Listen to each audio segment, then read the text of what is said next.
The chair beside the hospital bed was empty when Daniel woke up. It hadn't been when he fell asleep. He noticed that first, before the quiet, before the way the room felt rearranged without anything actually moving. There was a cup of water on the tray table, untouched. The monitor clicked through its rhythm like it always did. Outside the narrow window, nothing had changed. Brick wall, gray light, someone laughing somewhere down the hall. Daniel tried to sit up and felt the familiar resistance in his chest, the reminder that his body was still negotiating with itself. He waited for footsteps. They didn't come. A nurse entered with practiced neutrality, paused for half a second too long, then asked how he was feeling. The question landed wrong.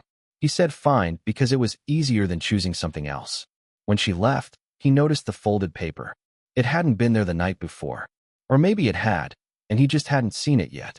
He didn't open it immediately. He stared at it like it might explain itself if he waited long enough. 2 floors below, his daughter lay under a plastic hood, smaller than he'd imagined a person could be. He'd seen her an hour earlier, counted each rise and fall of her chest like it was something he could influence. He planned to go back down as soon as visiting hours opened again. The paper stayed folded. People like to think moments like this announce themselves, that there's a sound, or a feeling, or at least a clean line between before and after. But this felt more like a subtraction, something removed without ceremony. He unfolded the paper eventually. Read it once, then again, slower. The words were clear enough. The meaning took longer. By the end of the day, Daniel had answered questions he didn't remember being asked. He signed forms he didn't read closely. He learned the layout of the unit and the timing of the elevators. He learned how to hold his daughter's hand through the glove port without disturbing the wires. No one mentioned the chair. In the days that followed, Daniel began to understand that whatever had happened was not temporary, that the absence was not a misunderstanding. It was a decision that had already moved on without him. Life didn't pause to let him catch up. It narrowed instead, reduced itself to essentials: breathing, feeding, showing up. Years later, people would assume this was the part that defined him. The moment everything went wrong, they would be wrong, because this wasn't the story of what he lost. It was the story of what quietly replaced it. And it didn't begin with anger or resolve or even grief. It began with an empty chair, a folded piece of paper, and a man who didn't yet know how far forward he was about to be pushed. The discharge paperwork took 3 hours. Daniel sat in a plastic chair that faced a wall-mounted television no one had turned on. A woman 2 seats down was crying into her phone. He pretended not to hear. A social worker appeared with a folder thick enough to suggest complications. She sat beside him and spoke in the careful cadence of someone who had delivered bad news before breakfast. There were programs, resources, numbers to call if certain things happened. Daniel nodded at intervals that felt appropriate. He signed where she pointed. The pen was attached to a clipboard with a chain that barely reached. She asked if there was family nearby. He said no in a way that didn't invite follow-up questions. Before she left, she handed him a pamphlet about grief counseling. He folded it into his jacket pocket and forgot about it. The baby was released 4 days later.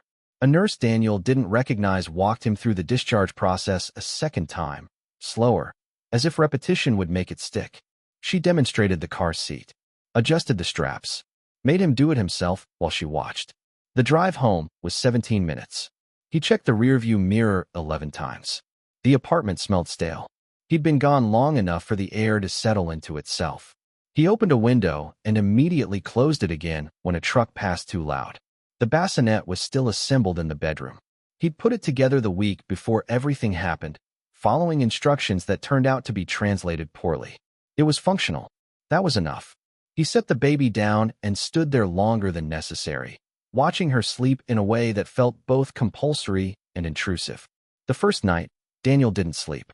He sat on the couch with the bedroom door open and listened to every sound the apartment made. The refrigerator hummed. The upstairs neighbor dragged furniture. A car alarm went off twice and stopped. Around 4 in the morning, the baby woke up crying. He fed her with hands that shook just slightly, enough that he had to steady the bottle against his palm. The second night was worse. The third was no better. By the end of the first week, exhaustion had flattened time into something without edges. Morning blurred into afternoon. He couldn't remember if he'd eaten or just thought about eating. There were messages on his phone. 12, then 18, then he stopped counting. He responded to 2. Short answers. Nothing that required elaboration. His supervisor called on a Thursday. Daniel picked up because ignoring it felt more complicated than answering. The conversation was efficient. Medical leave extended. Reduced hours available when he was ready. No pressure. The words were meant to be kind. They felt procedural. Daniel said thank you and ended the call before either of them had to acknowledge the silence. Money became visible in a way it hadn't been before. Bills arrived with due dates. The savings account that was supposed to cover emergencies turned out to define emergency narrowly. He started a list of expenses, then stopped when the total exceeded what helped. He learned to grocery shop with one hand. Learned which aisles had what. Learned the difference between necessary and convenient. The woman from downstairs knocked on his door the second Tuesday. Her name was Margaret, though he'd never asked. She was holding a casserole dish covered in foil. She said she'd made too much. It was a lie that didn't require acknowledgement. Daniel thanked her. She asked if he needed anything. He said no. She nodded like she'd expected that, and left the dish anyway. 2 days later, she knocked again. This time she asked if she could watch the baby for 20 minutes.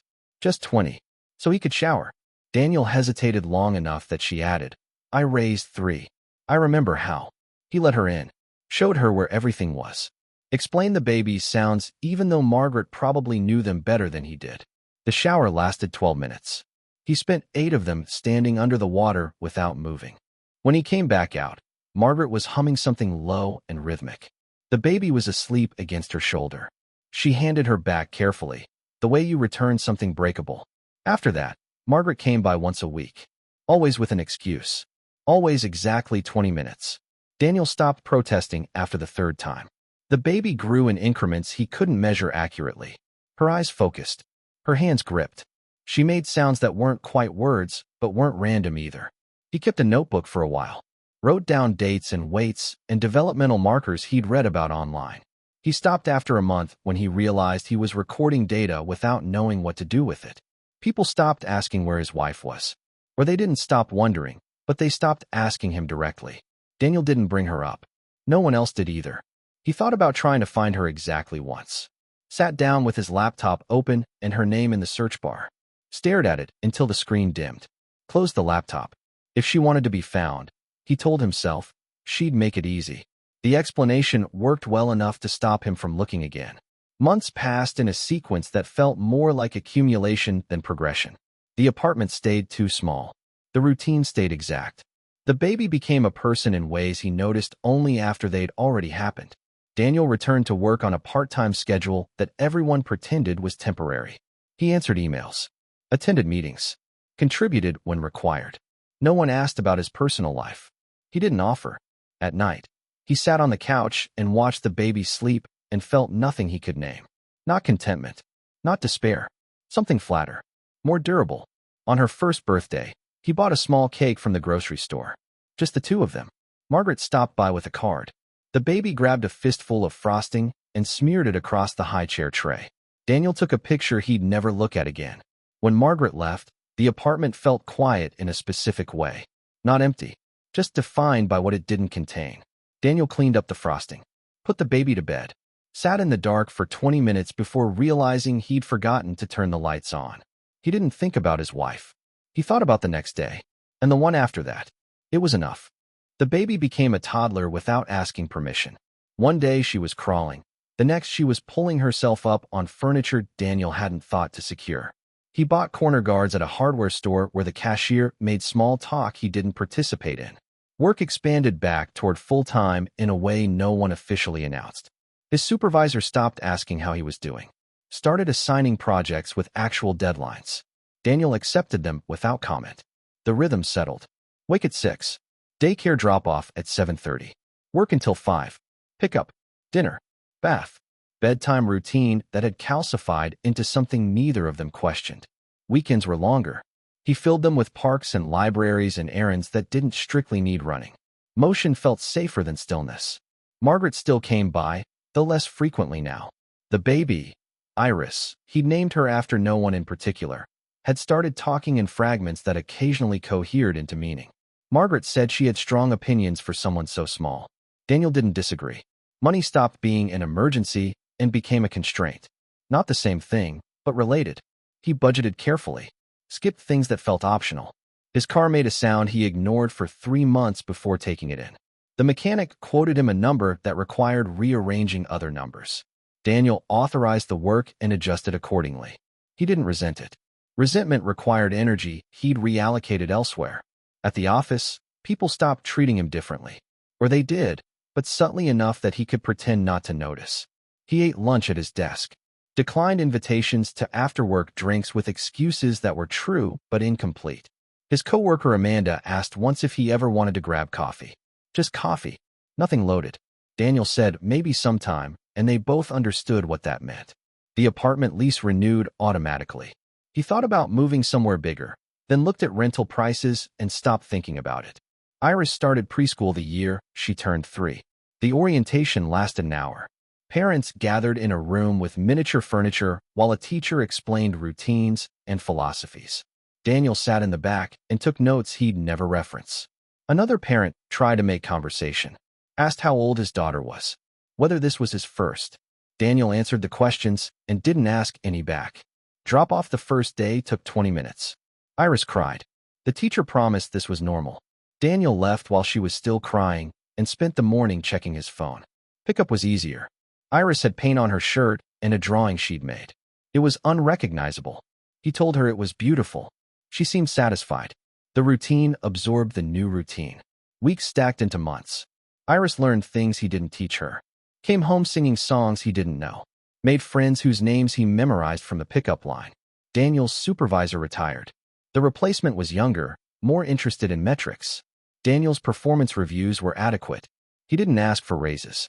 He received small ones anyway. The apartment stopped feeling temporary. He bought a bookshelf.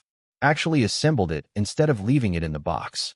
Put Iris's books on the lower shelves where she could reach them. She asked about her mother exactly once. A classmate had mentioned something about mothers and fathers, and she'd wanted to know where hers was. Daniel said she'd gone away. Iris asked when she was coming back. He said he didn't know. She accepted this with the flexibility of a child who hadn't yet learned which questions adults were supposed to answer definitively. She didn't ask again. Years moved differently now.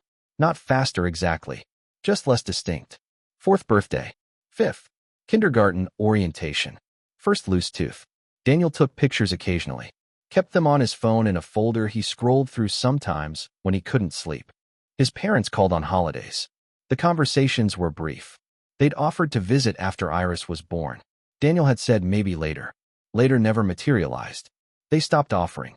He stopped explaining. Work became something he was competent at without being passionate about. Projects came and went. His title changed once. The raise that came with it was less than he'd hoped and more than he'd expected. He saved what he could. Not aggressively. Just consistently. Margaret's health declined in increments she didn't mention until they were unavoidable. She stopped coming upstairs. Started walking with a cane. Eventually moved to a ground floor unit in a different building. They exchanged numbers. She texted once to ask how Iris was doing. Daniel sent a picture. She replied with a heart emoji that felt uncharacteristic and therefore genuine. Iris started 1st grade. Lost another tooth. Learned to read in a way that seemed sudden even though it had obviously been gradual. Daniel joined exactly one school committee because the teacher suggested parental involvement mattered. He attended 2 meetings, contributed nothing, and quietly stopped going. No one followed up. His life had become a series of functional systems. None of them broken. None of them quite right. He dated once. A woman from work adjacent. Worked in the same building, different company. They'd talked in the elevator enough times that coffee felt inevitable rather than bold. Her name was Rachel. The coffee went fine. Dinner the next week went fine. The 3rd date ended at her apartment with a decision they both made and neither of them felt strongly about. It continued for 2 months. She met Iris once, briefly, in passing. It went fine. Rachel ended it on a Tuesday with kindness and clarity. Said she could tell his heart wasn't in it. Daniel didn't argue because she wasn't wrong. They stopped running into each other in the elevator through what felt like mutual strategic timing. After that, Daniel stopped pretending he was looking. Iris was 7. His routines were entrenched. The life he'd built wasn't exciting, but it was stable. Stable felt like enough. He thought about his wife less frequently now. Not never, just less. The anger he'd expected never arrived. Neither did forgiveness. What remained was something closer to blankness. A space that had closed over. The box with the paperwork from the hospital stayed in the closet. He'd moved it twice without opening it. Some things didn't need resolution. They just needed to be survived long enough that they stopped demanding attention. Daniel had survived. What came after survival was harder to name, but it continued anyway. Iris developed preferences Daniel hadn't taught her. She liked her sandwiches cut diagonally, not straight across. She refused to wear anything orange. She insisted on the same bedtime story for 6 weeks straight until she abruptly declared it boring and never asked for it again. Daniel adapted, learned which battles mattered and which ones didn't. Let her wear mismatched socks to school. Drew the line at skipping toothbrushing. Mornings followed a sequence so practiced he could execute it half asleep. Sometimes did. Coffee while Iris ate cereal. Backpack check. Shoes that were always in different places despite the designated shoe spot. The drive to school took 8 minutes. They listened to a radio station Iris had chosen. Daniel didn't love the music, but he didn't hate it enough to argue. Drop-off was efficient now. No tears. No prolonged goodbyes. Iris unbuckled herself and was gone before he'd fully stopped the car. He watched her disappear into the building every time. Couldn't help it. Work had become muscle memory. He knew which meetings required attention and which ones he could half listen to while responding to emails. Knew which projects would die quietly and which ones would metastasize into months of his life. His desk faced a window that looked onto a parking lot. He'd stopped noticing it years ago. Sometimes he'd look up and realize an hour had passed without him being conscious of it. Lunch was usually at his desk. Sometimes in the break room if someone else was already there, and leaving felt more awkward than staying. His coworker James talked about his kids sometimes. 2 boys, older than Iris. Always in some sport or activity that required weekend travel. James complained about it in a way that made it clear he didn't actually mind. Daniel listened and contributed nothing about his own life. James never asked. The office had its rhythms. People left. New people arrived. The coffee machine broke and was replaced with one that was somehow worse. Someone started a potluck tradition that Daniel participated in exactly once. He brought store-bought cookies. No one commented. Evenings were tighter than mornings. Pickup at 5:30. Home by 6. Iris had homework now, though calling it homework felt generous. Worksheets. Reading logs. Projects that required parental involvement in ways the instructions never quite specified. Daniel helped when asked. Didn't hover. Let her struggle with things that seemed struggle appropriate. Dinner was a rotation of 12 meals he could make without thinking. Spaghetti, tacos, chicken, and rice. Iris ate most things without complaint. The things she refused absolutely. He stopped trying to negotiate vegetables she decided were unacceptable. Bath time had shifted from something he supervised to something he merely monitored. She could wash her own hair now. Mostly. He checked afterward. Bedtime was 8:30. They'd arrived at this number through trial and error and occasional rebellion. It held most nights. The routine left him free by 9. He used the time poorly. Scrolled his phone. Watched shows he forgot immediately. Cleaned things that didn't need cleaning. Sleep came unevenly. Some nights easy. Others he'd lie awake listening to the apartment settle and thinking about nothing in particular. Weekends disrupted the routine just enough to feel different. Grocery shopping Saturday mornings. Laundry. Errands that multiplied when he wasn't paying attention. Iris had playdates now. Parents exchanged numbers and made polite conversation while the children disappeared into bedrooms. Daniel participated in these exchanges with the minimum required effort. One mother tried harder than the others. Asked questions that weren't just procedural. Mentioned getting coffee sometime. Daniel smiled and said that sounded nice and made sure it never happened. The playground near their apartment had become familiar territory. Iris knew which kids were regulars. Had her preferred equipment. Daniel sat on a bench and watched her navigate the social dynamics of 8-year-olds. She was fine at it. Not popular. Not excluded. Somewhere in the sustainable middle. He recognized the other regular parents by sight now. Nodded to them. Occasionally commented on the weather. Never learned most of their names. One father tried to start a conversation about sports. Daniel admitted he didn't follow any. The father seemed unsure how to proceed. The conversation died naturally. Birthdays came. Iris's parties were small. 4 or 5 kids. Pizza. A cake from the grocery store bakery. Games that devolved into chaos Daniel pretended to supervise. Parents stayed for pickup. Made the same small talk they made at drop-off. Daniel thanked them for coming. Minute approximately. After everyone left, Iris would sort through her presents with an intensity that seemed disproportionate. She'd arrange them by category, play with each one briefly, lose interest in most within a week. The toys accumulated. Daniel periodically donated bags of them to the thrift store down the street. Iris never noticed what was missing. His own birthday passed without ceremony. Iris made him a card at school. He put it on the refrigerator where it stayed until the tape gave out. The holidays were harder. Not terrible, just harder. Thanksgiving was dinner at a restaurant that stayed open for people who didn't have anywhere else to go. The food was adequate. Iris colored on the paper tablecloth. Christmas involved a tree.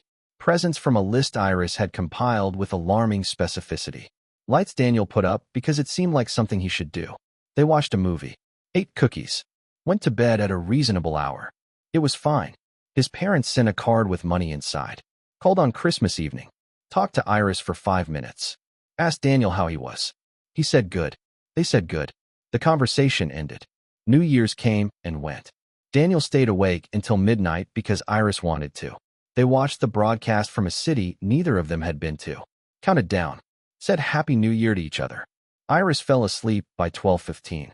Daniel carried her to bed and stood in the doorway longer than necessary. The year turned over. Then another. Iris grew taller. Lost more teeth. Brought home report cards that were fine. Made friendships that shifted like weather patterns. Daniel's hair started graying at the temples.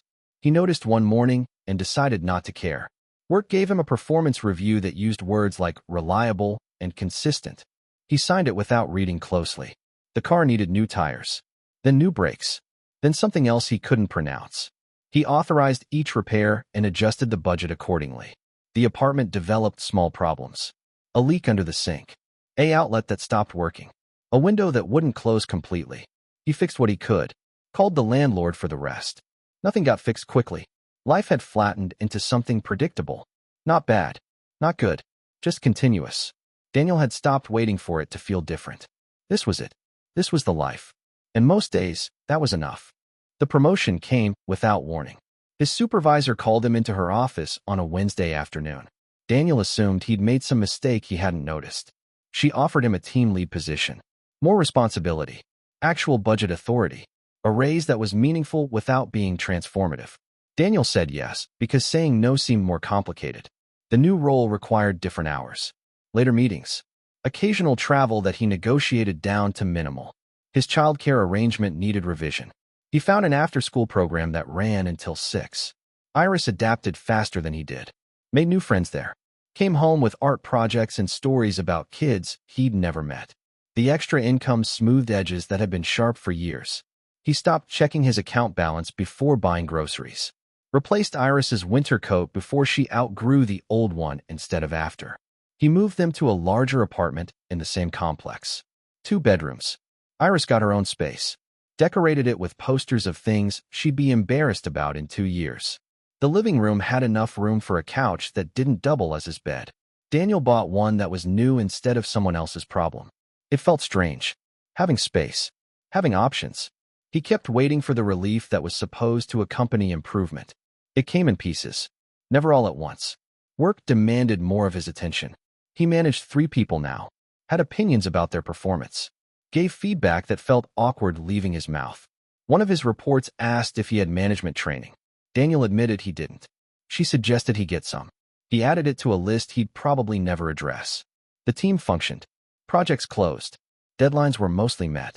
His supervisor seemed satisfied in the way people are when problems aren't actively occurring. Daniel attended meetings where he was expected to have strategic opinions. He developed them. They were fine.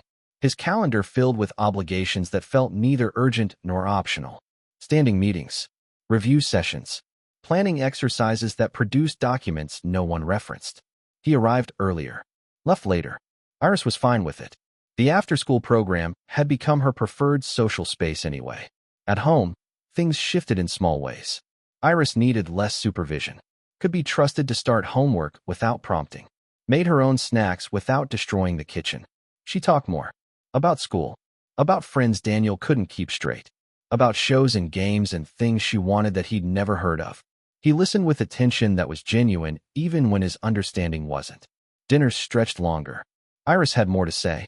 Daniel asked questions that weren't just procedural. She answered them with elaboration he hadn't requested. Sometimes she asked about his day. He gave abbreviated versions. She seemed satisfied. The rhythm changed texture without changing fundamentally. Still routine. Just different routine. Daniel started running in the mornings. Not because he wanted to. Because his body had started objecting to years of neglect in ways he couldn't ignore. 20 minutes at first.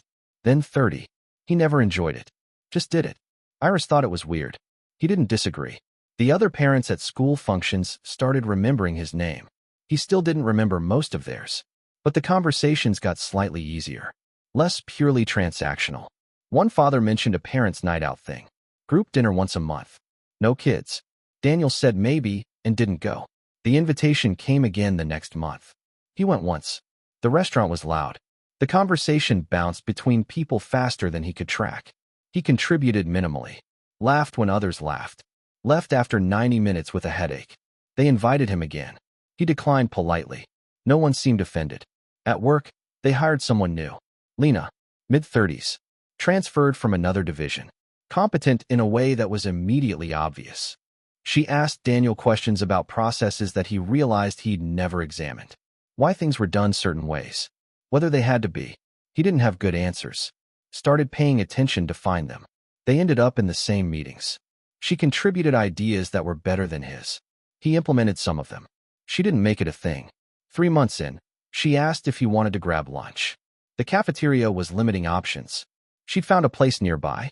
Daniel said sure. The restaurant was nothing special. They talked about work. Then about the city. She'd moved recently. Asked if he had recommendations for things. He gave her a list of places Iris liked. Admitted his knowledge was filtered through an 8-year-old's preferences. Lena said that was perfect actually. She had a daughter. 10. Similar filter problem. The conversation continued without effort. They finished eating and kept talking until Daniel checked the time and realized they'd been gone an hour. Back at the office, nothing changed. They were colleagues. They worked on different projects. The next week, Lena asked about lunch again. Same place. They went. It became a thing. Not every week. Just sometimes. When schedules aligned. They talked about work less. About their kids more. About the logistics of single parenting. She'd been divorced 3 years. Her ex was involved, but unreliable. Daniel mentioned Iris's mother once. Said she'd left. Didn't elaborate. Lena didn't push. She talked about her daughter. Maya. Gymnast. Obsessed with a book series Iris also loved. Lena suggested the girls might get along. Daniel said maybe sometime. 6 months later, sometime happened. A school fundraiser both girls attended. They ended up at the same table. Talked about the books. Exchanged information about other books. Lena and Daniel stood nearby, making the usual parent small talk. It felt less forced than it usually did. Maya asked if Iris wanted to come over sometime. Iris looked at Daniel. He said that would be fine. The playdate was the following Saturday. Daniel dropped Iris off. Lena answered the door. Her apartment was similar to his. Slightly messier. More lived in. She offered coffee. He accepted. They sat in the living room while the girls disappeared into Maya's room. The conversation ran longer than he'd planned. An hour became 2. He realized he'd relaxed in a way he usually didn't around people. When he collected Iris, she asked if they could do it again. He said probably. It happened again. Then again. The girls became actual friends. The parents became something adjacent to friends. Lena invited them to Maya's birthday. A small thing. Pizza and cake. Daniel went. Talked to the other parents there. Didn't hate it. Spring turned into summer. The girls wanted to do a day camp together. Daniel and Lena coordinated schedules. Drop-offs and pickups. It was practical. Efficient. Made both their lives easier. But it was also something else. Something that didn't have a name yet. Something that felt less like moving forward and more like finally standing still without falling over. Daniel didn't examine it too closely. For now, easier was enough. The girls started 4th and 6th grade the same year. Maya's school was different from Iris's, but close enough that carpooling made sense. They alternated weeks. Daniel's, then Lena's. The morning routine expanded to include someone else's child. Maya was quieter than Iris. More self-contained. She did homework in the car while Iris talked. Daniel learned her schedule. Her allergies. Which foods she'd eat, and which ones required negotiation. Lena learned the same about Iris. Neither of them discussed this redistribution of parental knowledge. It just happened. Fall brought parent-teacher conferences. Daniel went to Iris's alone. Lena went to Maya's alone. They compared notes afterward over coffee that had become a standing Thursday thing. Iris was doing fine, excelling in reading, struggling with math in ways that weren't concerning yet. The teacher said she was kind. Daniel hadn't known that was something teachers assessed. Maya was ahead in everything. Too social, her teacher said, but not disruptively so. Lena seemed unsurprised. They talked about whether the girls should do activities together. Soccer had sign-ups. Neither child had expressed interest, but both parents thought maybe they should. The girls refused with unified certainty. Daniel and Lena dropped it. Thanksgiving approached. Lena mentioned her parents were coming to visit. Said it with an inflection that suggested complication. Daniel said his parents weren't. Didn't elaborate. Lena invited them for dessert. Just dessert. After her family dinner. If they wanted. Daniel said maybe. Then texted the next day and said yes. They showed up at 7:30. Lena's parents were polite in the careful way people are when they're assessing someone. Her father asked what Daniel did for work. Her mother asked Iris about school. The girls ate pie and escaped to Maya's room. The adults sat in the living room, making conversation that required effort from everyone. Lena's mother asked how long they'd known each other. Lena said about a year. Her mother made a sound that meant something Daniel couldn't decode. They left after an hour. In the car, Iris said Maya's grandparents seemed nice. Daniel agreed. December was busy. Work closed out the year with projects that had artificial urgency. Daniel worked late 3 nights in a row. Lena covered pickup. When he tried to reciprocate, she said they'd call it even. Christmas came. Iris wanted to know if they were doing anything with Maya. Daniel hadn't planned for that. He texted Lena. She said her ex was taking Maya for Christmas Eve and half of Christmas Day. They'd be around for the afternoon if Iris wanted to come over. They went. Exchanged small gifts they'd both insisted weren't necessary. The girls played with their presents. The adults talked in the kitchen over coffee that turned into wine. Lena's tree had lights that blinked in patterns Daniel found slightly annoying. He didn't mention it. They ordered Chinese food because neither of them felt like cooking. Ate it while a movie played that none of them watched closely. Iris fell asleep on the couch. Maya was still wired. Lena eventually sent her to bed with negotiations about screen time. Daniel should have left then. Should have carried Iris to the car and driven home. Instead, he stayed. Helped clean up the food containers. Talked about nothing specific while they worked. Lena opened another bottle of wine. He accepted a glass he didn't finish. They sat on the couch with space between them that felt deliberate. Talked about the year. About work. About the girls. Lena mentioned her divorce finalized 2 years ago this month. Said it like it was just information. Not like it meant anything particular. Daniel said he was glad she seemed okay. She laughed. Said okay was probably accurate. The conversation paused. Daniel stood to leave. Lena walked him to the door. He carried Iris to the car. She woke up halfway and asked where they were. He said going home. She fell back asleep immediately. At home, he put her to bed without changing her clothes. Stood in the hallway feeling something he couldn't name. New Year's came. Lena's ex took Maya. Lena texted Daniel asking what he was doing. He said nothing. She said same. Asked if they wanted to do nothing together. They met at her apartment. Ordered pizza. Watched the countdown on TV with the girls. At midnight, Maya and Iris hugged. Lena and Daniel said Happy New Year without touching. After the girls went to bed, they stayed up talking. About resolutions neither of them believed in. About what the next year might look like. Lena mentioned Maya's school had a science fair. She dreaded it. Daniel said Iris's school did poetry recitations. He dreaded those. They compared notes on parenting anxieties. Found common ground in their shared incompetence. Around 1 in the morning, Daniel said he should go. Lena didn't argue. In the car he sat for a moment before starting the engine. Realized he'd enjoyed himself. That felt worth noting. Winter stretched. The girls had a falling out over something neither could articulate clearly. Stopped talking for 3 days. Then forgot they were fighting. Daniel and Lena maintained a routine. Carpools. Occasional dinners. Text threads about logistics that sometimes wandered into actual conversation. Valentine's Day happened. Iris made cards at school for everyone in her class. Came home annoyed about the boy who'd given her chocolate. Lena texted that night. Said Maya had the same complaint. Added a laughing emoji. Daniel replied. Then added, "Want to get dinner this weekend? Just us." He stared at the message for 30 seconds before sending it. Lena's response took 2 minutes. Like a date. Daniel typed yes. Deleted it. Typed maybe. Deleted that. Finally sent. If you want. Her response was immediate. Yes. They went to a restaurant neither had suggested before. Somewhere without pizza or kid menus. Sat across from each other and had a conversation that wasn't about children or work. Lena talked about college. About the job she'd had before this one. About her sister who lived across the country and called too often. Daniel talked less, but more than usual. About running. About the apartment. About small things that didn't seem worth mentioning until he was mentioning them. Dinner ended. They walked to their cars. Stood in the parking lot longer than necessary. Lena said she'd had a good time. Daniel said same. She asked if he wanted to do it again. He said yes. They didn't kiss.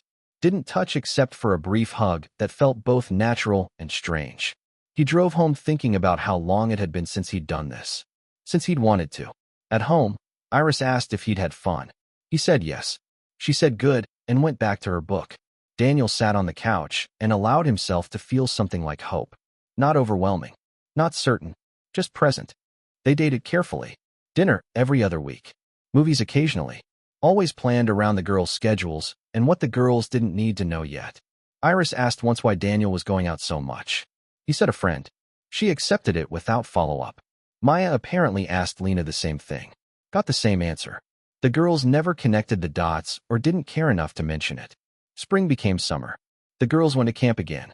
Daniel and Lena had more time. Used it to see each other outside of school pickup logistics. They went hiking once. Lena was better at it. Daniel pretended his lungs weren't protesting. She pretended not to notice. They tried a cooking class. Made pasta from scratch. Brought it home in containers and served it to children who said the box kind was better. It was easy. Easier than Daniel expected anything to be. Lena didn't ask about his past. He didn't ask about her divorce beyond what she volunteered. They existed in present tense. 6 months in, she met him after work. They got drinks. Talked about a project that was frustrating her. He listened. Offered nothing useful. She seemed to appreciate it anyway. Walking back to the parking garage, she took his hand. He let her. In the car, she kissed him. He kissed her back. They sat there for a moment after, neither quite sure what happened next. She said her ex had Maya that weekend. Daniel said Iris would be at a friend's sleepover. They went to his apartment. Didn't talk much. Figured things out without discussion. After, Lena fell asleep.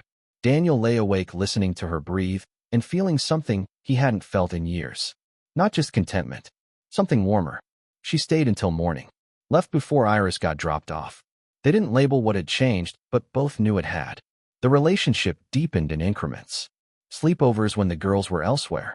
Conversations that went later. Inside jokes that accumulated. Fall arrived again. The girls were in 5th and 7th now.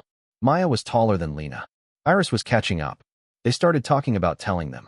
Both delayed it. Neither could articulate why. Finally, Lena said they should just do it. Rip the Band-Aid off. They told the girls separately.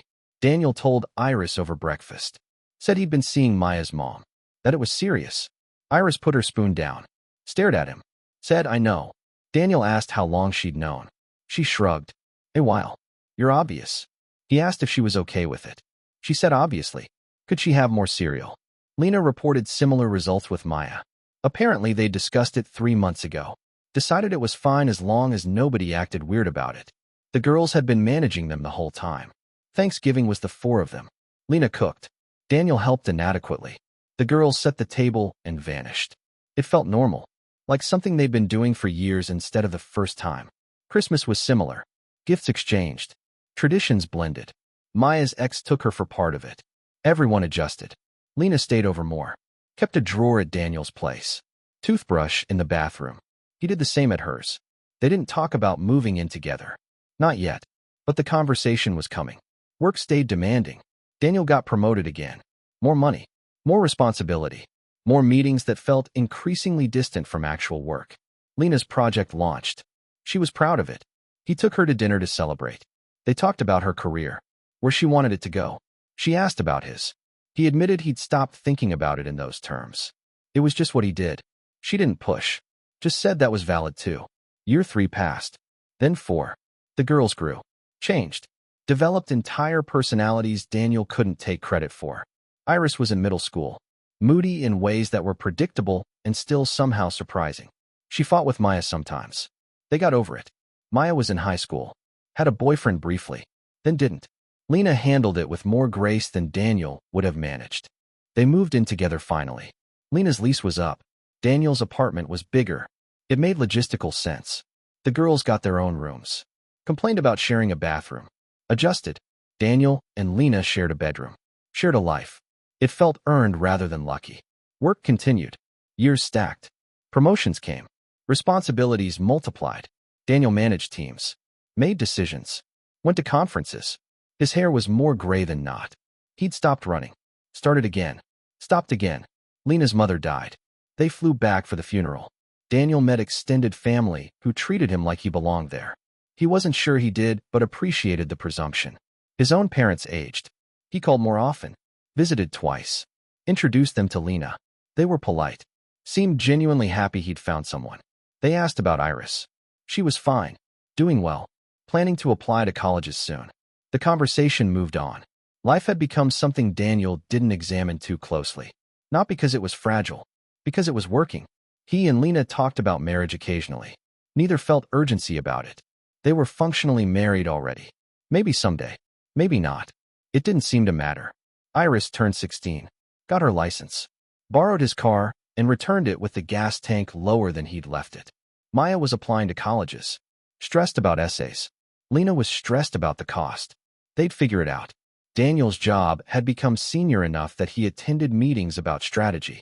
Had opinions about direction. Sometimes those opinions mattered. He'd been at the company 14 years. People newer than him asked him questions like he had answers. Sometimes he did. The apartment was too small again. They looked at houses. Found one in a neighborhood with good schools, even though both girls would be gone soon. Made an offer. It was accepted. Moving happened in stages. The house had a yard. Daniel bought a grill. Used it twice. Lena used it more. They hosted Thanksgiving. Both sets of parents came. The girls tolerated it. Everyone left satisfied. Life settled into a rhythm so established it felt permanent. Daniel sometimes thought about the hospital room. The empty chair. How impossibly far away that felt. How impossible it seemed that this was the same life. He didn't dwell on it. Just noticed occasionally. Let it pass. Years accumulated. The girls graduated. Left for college. Came back for holidays. The house felt big with just the two of them.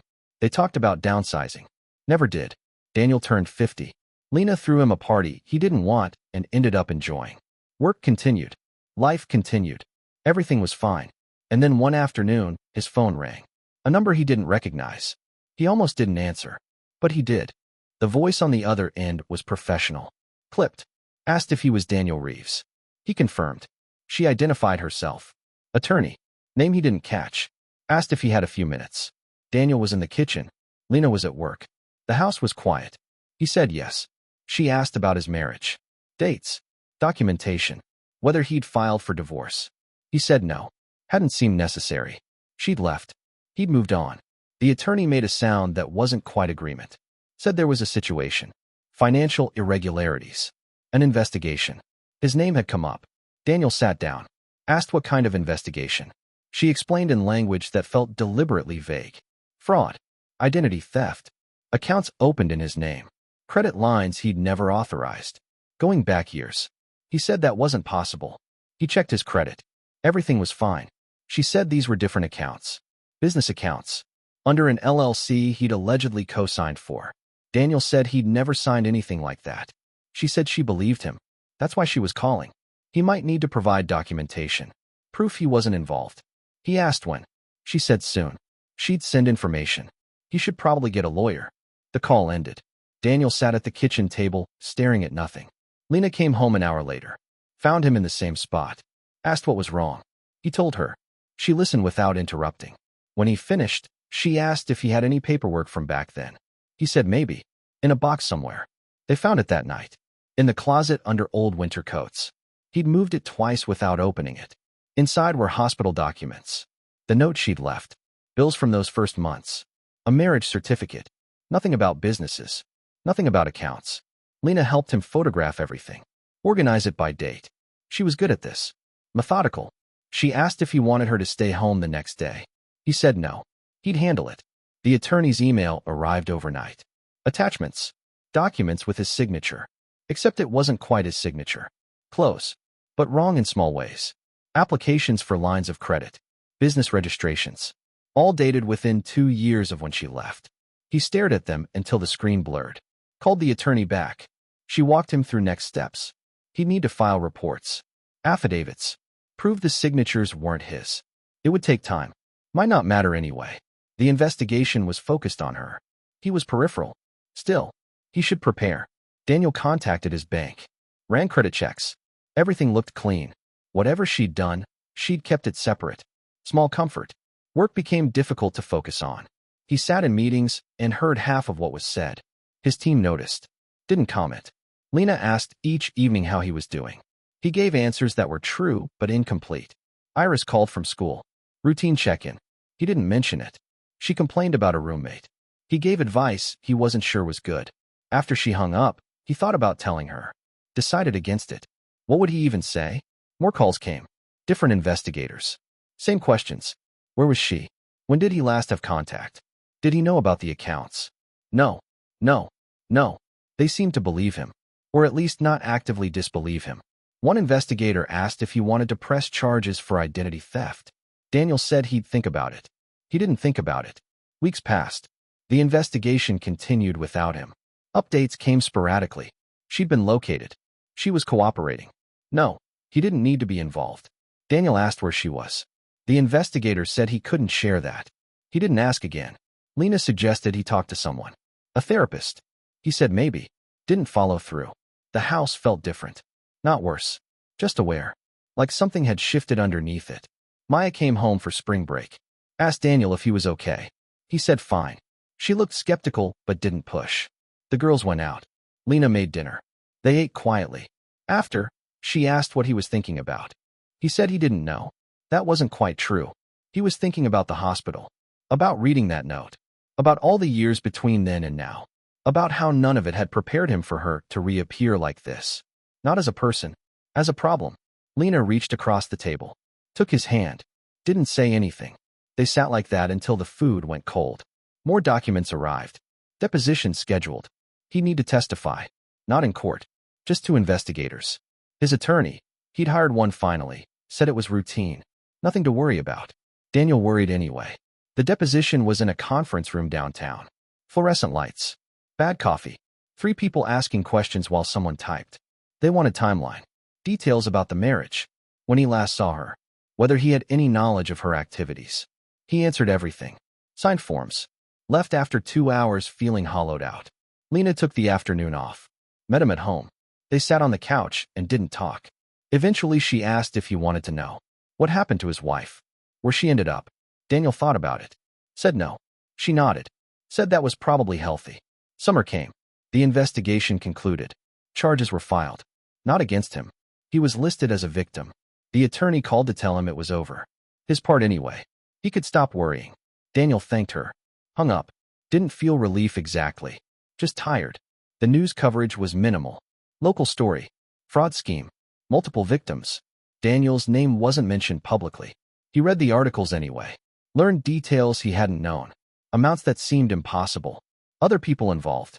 None of it made sense. Or it did, in a way that didn't help. Lena asked once if he regretted anything. Not marrying her. Marrying his ex. He said no to the first. Didn't know about the second. Iris asked over the phone if something was wrong. He'd been weird lately. He said work stress. She accepted it. Maya figured it out somehow. Asked Lena if Daniel's ex-wife had done something illegal. Lena asked where she'd heard that. Maya said she'd Googled. Found some records. Lena asked her not to mention it. Maya agreed. Fall arrived. Routine reasserted itself. Daniel stopped checking his email compulsively. Stopped waiting for calls. The investigation receded. Life continued. But something remained. Not anger. Not even hurt. Just awareness. That the past wasn't as settled as he'd thought. That some doors never actually close. They just stop being visible until someone opens them again. The trial date was set for November. Daniel's attorney called to tell him. Said he probably wouldn't need to attend. His deposition would be submitted as evidence. He said okay. Felt nothing particular about it. Lena asked if he wanted to go anyway. He said no. Then changed his mind. Then changed it back. Eventually he decided not to decide. Would see how he felt when the time came. Work absorbed most of his attention. A reorganization. His team split between two divisions. Half the people he managed suddenly reported to someone else. It required meetings, conversations about transition, reassurances he wasn't sure he believed. He gave them anyway. The trial started on a Tuesday. Daniel knew because his attorney texted him, said it was proceeding normally. He didn't need to worry. He wasn't worried. He was something else. Something without a clean name. Wednesday, his testimony was read into the record. The attorney sent him the transcript. He read it once, put it away. Thursday, there was apparently a plea discussion. Didn't happen. Trial continued. Daniel went to work, had lunch with colleagues, contributed to a presentation about next quarter's goals. Came home. Lena had made dinner. They ate. Watched something neither of them paid attention to. She asked if he wanted to talk about it. He said there wasn't anything to say. She said okay. Friday, the prosecution rested. Defense would start Monday. Daniel checked his phone compulsively. No new updates. The weekend stretched. He mowed the lawn, fixed a drawer that stuck, helped Lena move furniture for no particular reason. Sunday evening, Iris called. Wanted to know if she could come home for Thanksgiving instead of Christmas. Daniel said of course. Asked why. She said her roommate's family invited her for Christmas. Wanted to try something different.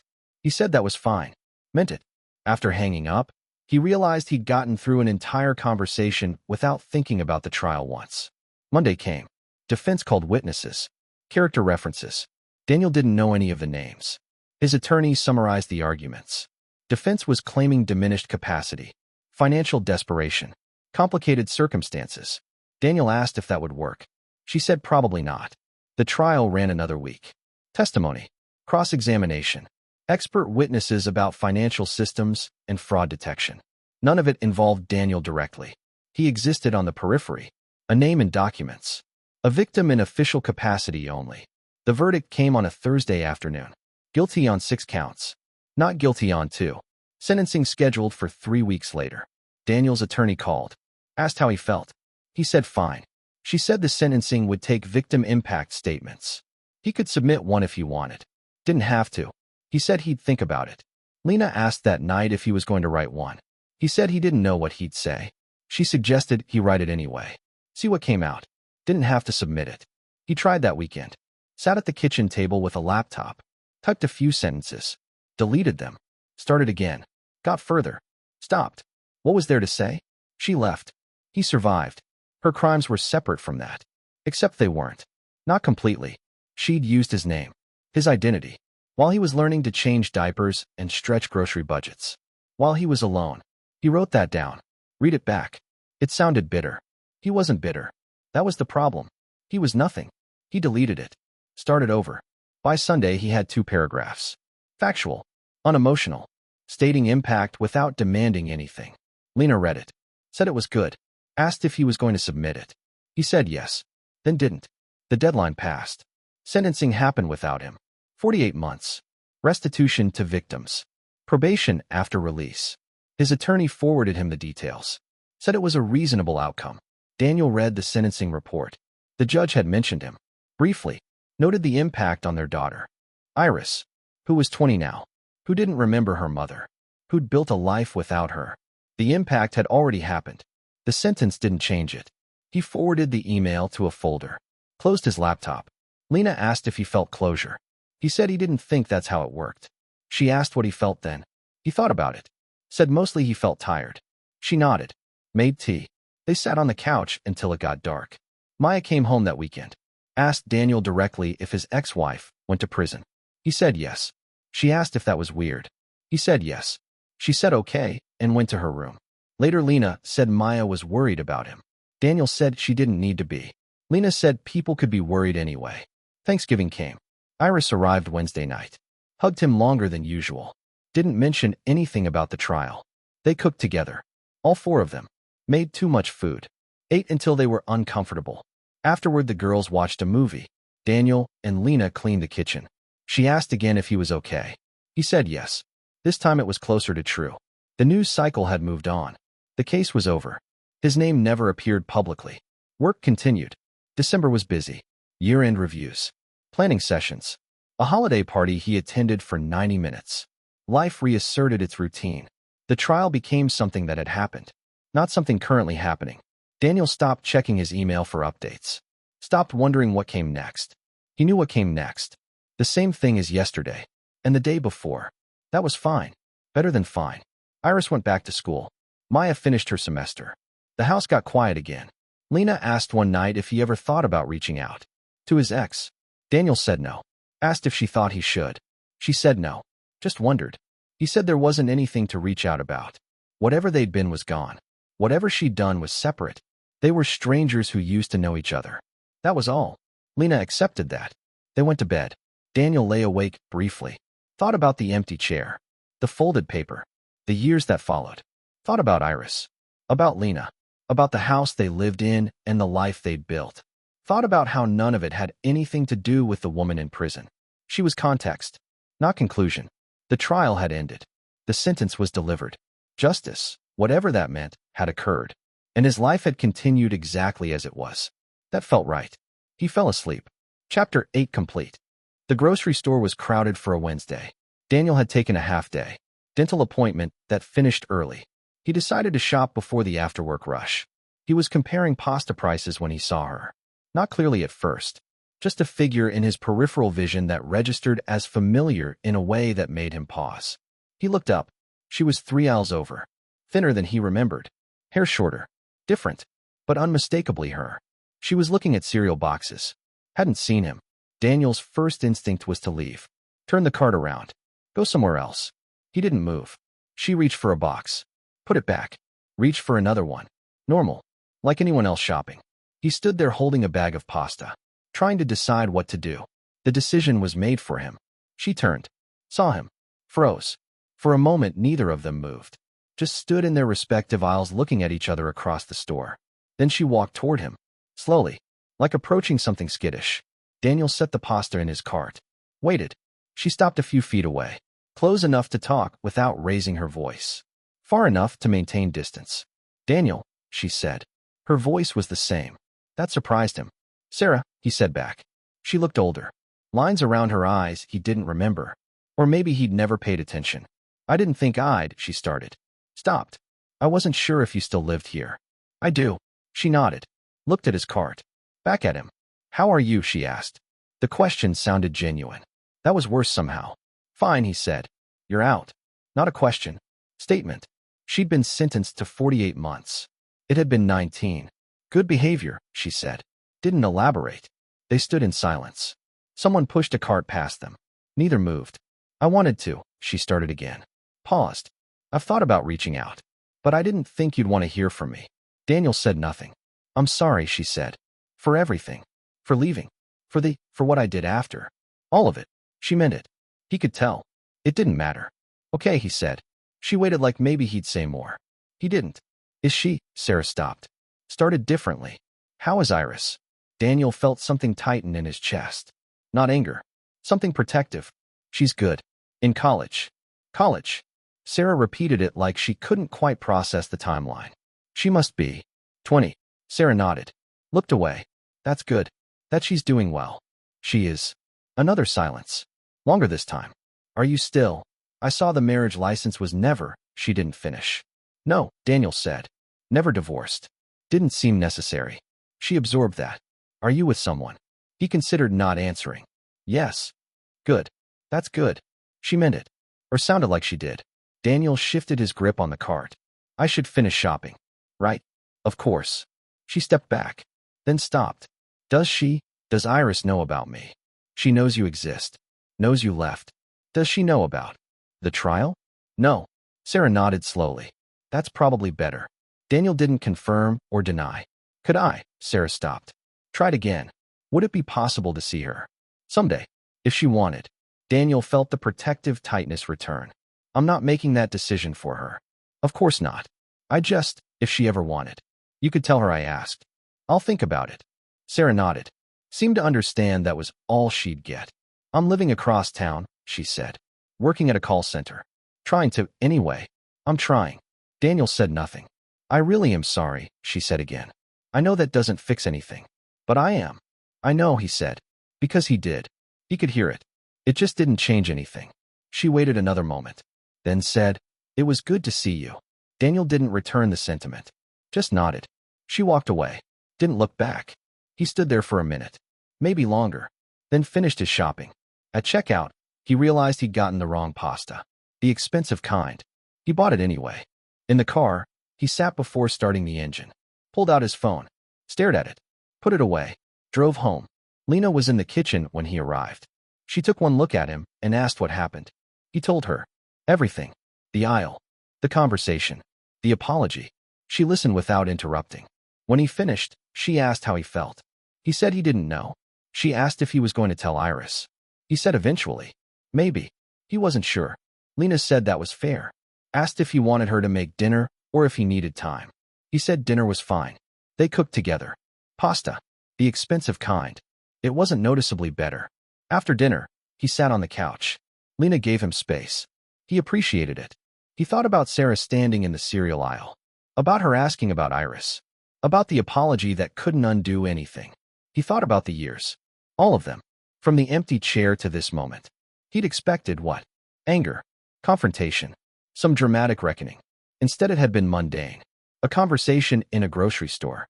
Two people who used to know each other. That was all it was. All it needed to be. Later that night, Lena asked if he was okay. Really okay? He said yes. This time he meant it. She asked if seeing Sarah changed anything. He thought about it. Said no. Nothing changed. His life was here. With Lena. With Iris. With what he'd built. Sarah was part of his past. Would always be part of it. But she wasn't part of his present. Wasn't part of what came next. That had been true before the grocery store. Was still true after. He'd survived her leaving. Built a life without her. Watched that life grow into something good. Seeing her again didn't undo any of that. Didn't add anything to it either. It just was. He told Lena this. She listened. Nodded. Said she understood. They went to bed. Daniel fell asleep easily. Dreamed about nothing he remembered. Daniel told Iris 3 weeks later. Over the phone because she was still at school and it felt wrong to wait until Thanksgiving. He kept it simple. Said he'd run into her mother. That Sarah had asked about her. That she'd apologized. Iris was quiet for a moment. Then asked if Daniel was okay. He said yes. She asked if Sarah wanted to meet. He said she'd asked. That it was Iris's decision. No pressure either way. Iris said she'd think about it. They talked about other things. Her classes. A paper she was struggling with. Whether she needed money. Before hanging up, Iris asked one more time if he was really okay. He said really. She said good. That was all. 2 days later she texted. Said she didn't think she wanted to meet Sarah. Not now. Maybe not ever. Daniel replied that was fine. Completely her choice. Iris sent back a heart emoji. Then asked what he was making for Thanksgiving. Life continued. November passed. Thanksgiving came. Iris and Maya were both home. The house felt full in a way it hadn't in months. They cooked. Ate. Argued about which movie to watch. Settled on something nobody loved. Sarah didn't come up. Iris didn't mention it. Neither did Daniel. The girls left the Sunday after. The house got quiet again. Lena asked if he'd heard from Sarah. He said no. She asked if he expected to. He said probably not. That was fine. Work closed out the year. Performance reviews. Budget planning. The same cycle it always was. Daniel's review was good. Solid. He'd managed the reorganization well. His team was functioning. He got a raise that was standard. Accepted it without negotiation. Christmas was quiet. Just him and Lena. The girls were doing their own things. Iris had a friend's ski trip. Maya with her father. They exchanged gifts. Modest things. A book. A sweater. Nothing that required explanation. Made dinner together. Watched the snow fall. It didn't stick. Lena asked what his resolution was for the new year. He said he didn't really do resolutions. She said humor her. He thought about it. Said maybe just keep going. More of the same. She said that was boring. He said it was honest. She laughed. Said fair enough. New Year's came. They stayed up until midnight out of habit more than desire. Kissed when the clock turned over. Went to bed shortly after. January was cold. Daniel's car needed new tires. The furnace made sounds that required investigation. Iris called weekly. Sometimes more. Her classes were going well. She'd made Dean's list. Was thinking about graduate school. Daniel said that was great. Asked if she needed help with applications. She said maybe. Then handled it herself. Maya got accepted to law school. Started in the fall. Lena cried. Maya pretended to be embarrassed, but wasn't really. Work continued. Projects cycled. People left. New people started. Daniel trained someone. Mentored them. watched them figure things out. His hair was fully gray now. He'd stopped caring what it looked like. Lena said it made him look distinguished. He said that was generous. Spring came. They planted things in the yard that might or might not survive. Half did. They replanted the rest. Iris came home for spring break. Brought a boyfriend. Introduced him nervously. The boyfriend was fine. Polite. Asked appropriate questions. Tried too hard. Iris asked privately what Daniel thought. He said he seemed nice. She seemed relieved. They left after a week. The house settled back into its rhythm. Lena's father had a health scare. False alarm. But it reminded them both about time. They talked vaguely about retirement. What they'd do. Where they'd go. Neither committed to specifics. Summer was hot. Daniel worked from home more. The office felt optional now in ways it hadn't before. His team managed fine. Most communication was digital anyway. He mowed the lawn. Fixed things that broke. Helped Lena paint a room for no reason except they were tired of the old color. The new color looked almost identical. Iris graduated. Daniel and Lena drove up for the ceremony. Sat in bleachers and watched her walk across the stage. Afterward, there were photos. Dinner. Iris introduced them to friends they'd heard about, but never met. Everyone was moving somewhere. Starting something. Had plans. Iris was moving back home for a few months. Then to a different city. A job. Her own apartment eventually. Daniel helped her pack. Load the car. Drive back. She stayed in her old room. It felt both familiar and strange. She was different now. Adult in ways that had happened gradually, but felt sudden. She left for her new job in August. Daniel helped her move again. Smaller apartment. Different city. Her own life. He hugged her goodbye. Told her to call if she needed anything. She said she would. Probably wouldn't need to. He said call anyway. She said okay. He drove home. 6 hours. Stopped once for gas and coffee. Lena was in the garden when he got back. He sat on the porch and watched her work. She asked how it went. He said fine. She asked how he was. He said fine. She came and sat beside him.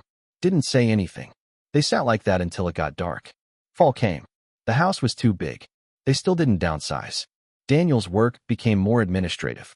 Less hands-on. He wasn't sure how he felt about it. Lena started talking about early retirement. She had enough years. Enough saved. Daniel said he'd think about it. They celebrated their unofficial anniversary. 12 years since they met. Longer than his first marriage. They went to dinner. Same restaurant as their first date. Different menu, but same feeling. Lena said it had been good. These years. Daniel agreed. She asked if he had regrets. He thought about it honestly. Said no. Not about this. She seemed satisfied. Winter came again. Iris called on Sundays. Sometimes other days. She was doing well. Her job was good. She'd made friends. Daniel asked if she was happy. She said mostly yes. That seemed like the right answer. Maya passed the bar exam. Lena cried again. Daniel sent a card. The years had become something he didn't track closely anymore. They passed. Things happened. Life continued. He thought about the hospital room sometimes. Less frequently now. But occasionally. Thought about the box in the closet. Still there. Still unopened mostly. Thought about Sarah in the grocery store. That had been 2 years ago now. He hadn't seen her since. Didn't expect to. Lena asked once if he ever wondered what would have happened if Sarah hadn't left. Daniel said no. That life didn't exist. This one did. He chose it every day. Not dramatically. Just by continuing. By showing up. By staying. By building something that lasted not because it was perfect, but because it was real. The past was still there. Would always be there. But it didn't define anything anymore. It was just part of the foundation. Something he'd built on top of and around and through. The house was quiet. Lena was reading. Daniel was thinking about nothing in particular. Outside, the season was changing. Again. Like it always did. Everything continued. That was enough.